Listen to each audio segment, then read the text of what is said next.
Bien, 12:46. Estamos aquí en estudios con el señor Carlos Canales, presidente de Canatur, Cámara Nacional de Turismo, porque uno de los impactos que tiene el coronavirus, no solamente en nuestro país, sino en todo el mundo, es el turismo. Y en el caso de nuestro país, el turismo es una de nuestras principales fuentes de ingreso. ¿Cuánto va a perder nuestro país debido a esta enfermedad que se está desgregando por el mundo? ¿Cómo está, señor Carlos? Usted nos va a decir. Sí, definitivamente el turismo es la tercera actividad económica generadora de riquezas y divisas para el país. Estamos hablando de 5.200 millones de dólares y aproximadamente el 12% de la PEA, de la población económicamente activa, vive de la actividad turística. Fuera de ello, hay más de 8.000 millones de dólares que se mueven en turismo interno. Eso significa que es una actividad de aproximadamente unos 14.000 millones de dólares que dinamiza la economía de las zonas del interior del país y que genera trabajo. Hoy día podemos señalar que solamente con los más de 20.000 chinos que han dejado de venir y no van a venir por lo menos hasta el mes de mayo, junio, estamos hablando de unos 30 millones de dólares que vamos a dejar de percibir. Esos 30 millones de dólares ya debemos descartarlos. Y eso en el mejor de los casos, si es que esta situación se controla en mayo, junio. Exactamente. Y luego tenemos posiblemente 70 millones de dólares del mercado europeo. El mercado europeo mueve unos 850 millones de dólares para la economía del país y eso implica que con las postergaciones, cancelaciones que se vienen dando y posibles reprogramaciones de los viajes que teníamos para marzo, para marzo y para abril y que se están trasladando a mayo, junio, eso puede hacer que dejen de llegar y estamos hablando de unos 70 millones de dólares. De tal forma que el pánico, el alarmismo es mayor que realmente el coronavirus, que en el fondo es una gripe que afecta a las personas que son mayores de edad, que tienen algunos problemas patológicos y que no afecta, por ejemplo, a los jóvenes, que es la población usualmente que se moviliza más en los viajes. Bueno, por ejemplo, este joven que es el paciente cero, aquí es un joven de 25 años, una persona saludable, que si bien ha resultado infectado, pero él mismo ha manifestado que ya los síntomas de esta gripe han ido pasando, nunca tuvo fiebre y que de hecho ya se siente mucho mejor. Está en aislamiento, evidentemente, porque no queremos pues que este virus se expanda y si llegue a afectar a personas que estén, digamos, inmunodeprimidas, o sea, es decir, que tengan las defensas bajas, o personas, en este caso, población vulnerable, que son personas adultas mayores, personas que ya tienen enfermedades, en fin, ¿no? Esa es la idea. Lo importante acá en este paciente cero ha sido la responsabilidad con la que ha trabajado el tema de la enfermedad. Al sentirse mal, llegar a nuestro país, sentir una serie de síntomas, lo primero que fue es ver si podía o no podía estar con el coronavirus. Pasaron 2 o 3 días hasta poder determinarse que sí tenía el coronavirus y luego lamentablemente contagió a la familia. Lo cierto es que el niño de 7 años que está en el colegio Newton ha dado positivo, pero no tiene ningún síntoma. La abuela, que es la que tiene, es una señora de 72 años, pero que de alguna forma está en buenas condiciones de salud, solamente ha desarrollado tos, no tiene fiebre, y los familiares cercanos, que son en total 5 adicionales, estamos hablando de 6, más el paciente de Arequipa, son 7, nos han señalado hoy día que posiblemente sean 9 y posiblemente podamos tener 20 o 30 o 40. Lo que debemos señalar que esta enfermedad es una gripe y si estamos con las defensas bien, si actuamos correctamente, si nos lavamos las manos, si tenemos protocolos de higiene, si estornudamos y no contagiamos a los demás, no va a traer muerte, a diferencia de otras enfermedades que son mucho más letales, que han generado una cantidad importante de fallecimientos. Esta, hasta la fecha en nuestro país, está controlada y eso tiene que manejarse con protocolo de salubridad partiendo de que ha sido adquirido. O sea, los 2 pacientes que han originado este tema importaron la epidemia, y eso significa que hay que estar atentos en los controles de aeropuertos y fronterizos para ver que los pasajeros que vienen con algún síntoma inmediatamente puedan ser detectados, pero no es hacerlos esperar 6, 7, 8 horas como está pasando con algunos pacientes, para poder inmediatamente diagnosticarlos, tomarles la prueba, ponerlos en una área de protección, hacer lo que se llama el cerco familiar para evitar un contagio y tratar de resolver el problema. Porque en ese momento eso ya no solamente forma parte de una política de salud, también está dentro de lo que es la política de atención al turista. Es decir, cuando llegan a nuestro país, eso ya no solamente pasa porque el Ministerio de Salud actúe, sino que también es digamos, es la forma de recibir a las personas que llegan a nuestro país, porque finalmente están viniendo también a dejar su dinero aquí, entonces hay que recibirlos de la mejor manera. Mira, justamente la Organización Mundial de Salud ha señalado claramente no a la discriminación por nacionalidad y tampoco no a la prohibición de viajar y desplazarse. Es una actividad económica que genera 1.300 trillones de dólares en el mundo. Los chinos son aproximadamente 300.000 billones de dólares, y estamos hablando que en el Perú la afectación es pequeñísima todavía, y estamos recibiendo algunas noticias de gobernadores regionales, de directores regionales de salud, que están cancelando eventos en forma irresponsable porque esa forma de contagiarse no es la que estás en ambientes abiertos, tiene que estar en un ambiente cerrado. Tengo que estornudarte o coger algún pedazo de saliva, alguna gota de saliva para poder contagiarte. Y estamos siendo tremendistas, alarmistas, y esto está generando, hoy día, a la fecha, ya son más de 80.000 millones de dólares que en la economía del mundo se acaba de perder.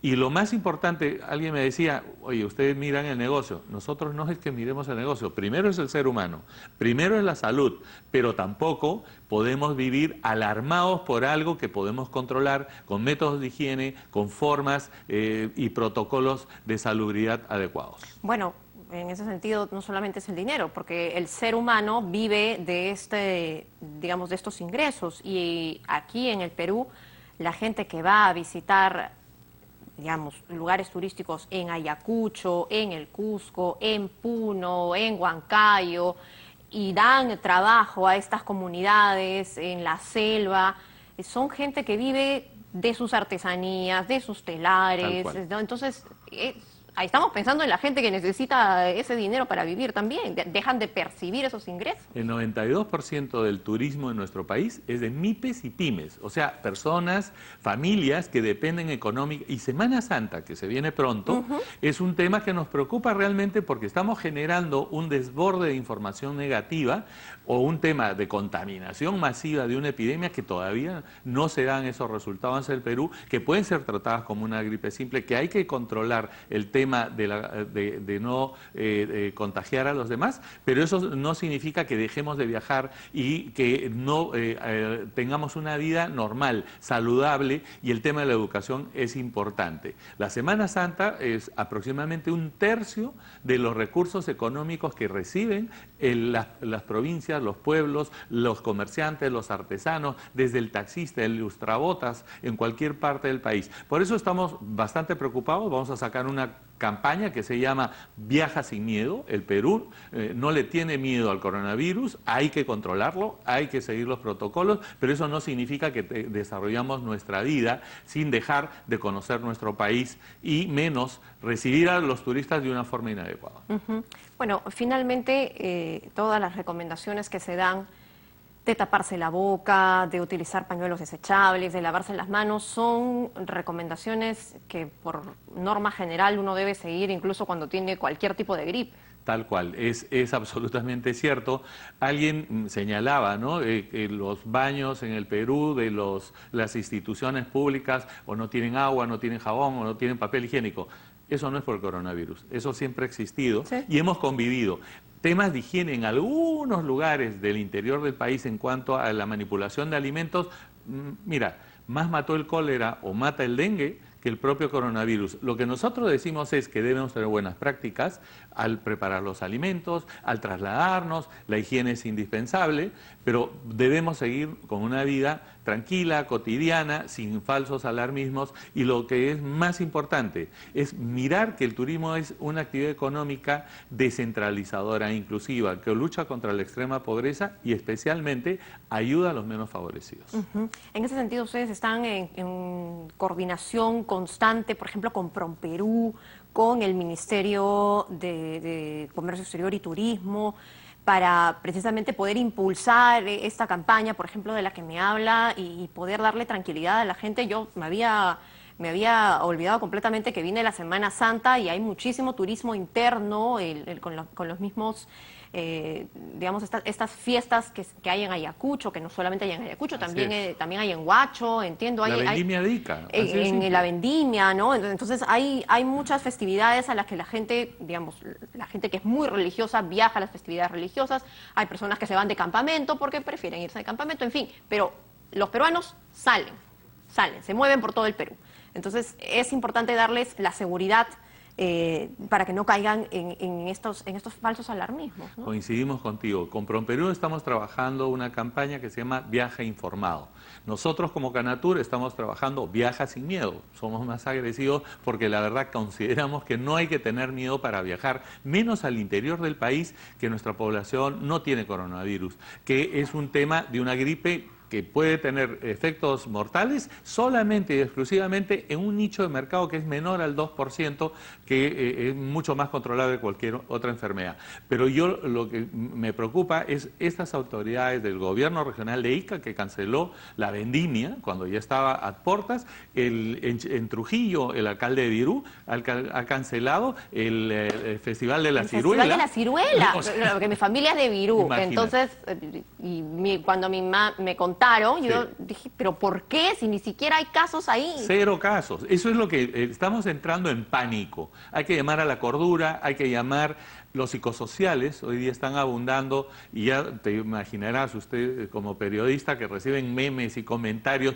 Muchas veces estamos llevando a niveles que la infodemia, o sea, la epidemia de la información negativa, está haciendo más daño que el propio coronavirus. Y yo le voy a decir que, por ejemplo, yo hablo de la situación que yo conozco en Virú, que es era un pueblo, pero ahora ha crecido un poco más, es una ciudad, pero es una ciudad chiquita. Así es. Hay muchos centros, hoteles más grandes, más chiquitos, que esperan estas festividades, como el Festival de la Ciruela u otra que en diciembre, que también tiene que ver con una festividad religiosa, para precisamente generarse ingresos. Imagínate, estamos atentando. Entonces, yo lo que siempre digo es, ¿qué nos va a matar?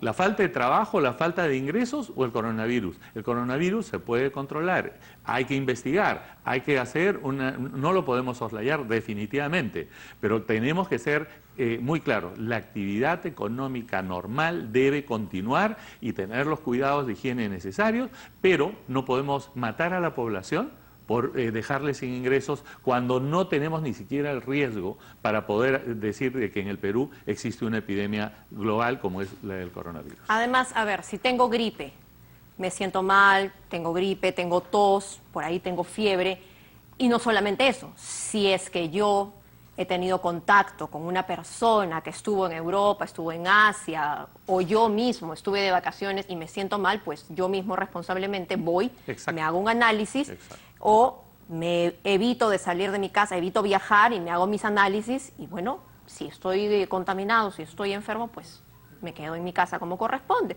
Si no tengo nada, no tengo ningún síntoma, sigo haciendo mi vida absolutamente normal. Eso es lo que queremos transmitir a través de tu programa, y ojalá que todos seamos conscientes, que no hagamos pánico, que no sobredimensionemos ese tema, que tengamos el cuidado de higiene, jabón y agua, así de simple, pero no acercarse a dar los saludos con besito que estamos tan acostumbrados los peruanos. Lo haremos a medio kilómetro o con una mano, pero no generemos una pandemia de la información negativa. Esa es la invocación que quiero hacer a través de ustedes. Muchas gracias, señor Cárdenas, por haber estado aquí. 1:00 con 1 minuto. Hacemos una breve pausa, invocando siempre a la calma, ya que salga de viaje con confianza. Regresamos de inmediato, esto es Primero a las 12.